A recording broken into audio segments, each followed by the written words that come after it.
আসসালামু আলাইকুম। শুভ সকাল। আজ সোমবার ৩রা নভেম্বর ২০২৫ খ্রিস্টাব্দ, বাংলা ১৮ কার্তিক ১৪৩২ বঙ্গাব্দ, আরবি ১১ জমাদিউল আওয়াল ১৪৪৭। আজকের প্রধান প্রধান দৈনিক পত্রিকাগুলোর শিরোনাম। দৈনিক প্রথম আলো। রাজনৈতিক পরিস্থিতি, সংস্কার বিতর্কের মধ্যে উত্তাপ ছড়ালো আরপিও সংশোধন।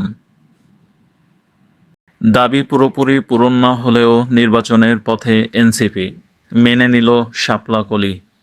নিউ ইয়র্কে মেয়র নির্বাচন, ব্যালটে মামদানি, অদৃশ্য প্রার্থী ট্রাম্প। পরিবেশের ক্ষতি না করে সমন্বিত যোগাযোগ ব্যবস্থা তৈরির আহ্বান প্রধান উপদেষ্টার। দৈনিক ইত্তেফাক। কমিশনের মাধ্যমে নিয়োগ ও বদলির দাবি পুলিশের। ইবতেদায়ী শিক্ষকদের লং মার্চে পুলিশের বাধা। বিএনপি সংস্কার ভেস্তে দিচ্ছে, জামায়াত নির্বাচন পেছাতে চাচ্ছে নাহিদ।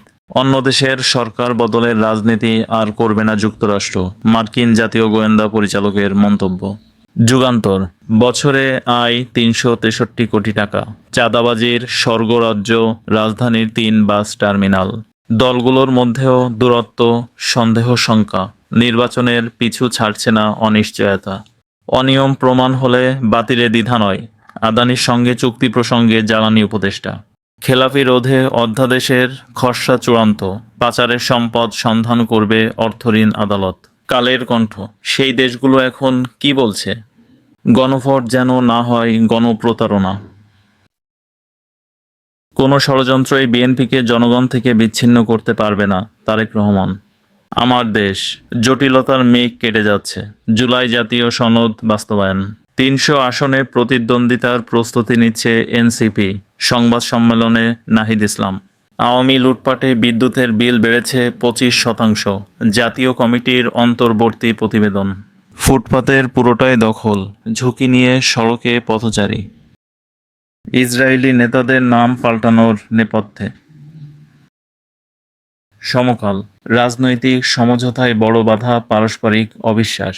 জোট শরিকদের একই প্রতীকে নির্বাচনের সুযোগ নিয়ে বিতর্ক। বিদ্যুতের দাম ৪০% বেড়েছে দুর্নীতির কারণে। বিচার বিভাগে ৩০ সুপারিশের মধ্যে বাস্তবায়ন ৮টি। দেশ রূপান্তর, শুধু ঘোষণাতেই সাভার সিটি। নির্বাচন নিয়ে সংশয়ের মধ্যেই জনমত গড়তে নামল সরকার।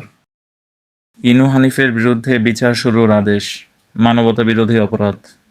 অবশেষে শাপলা কলি মেনে নিল এনসিপি, প্রার্থী দেবে ৩০০ আসনে।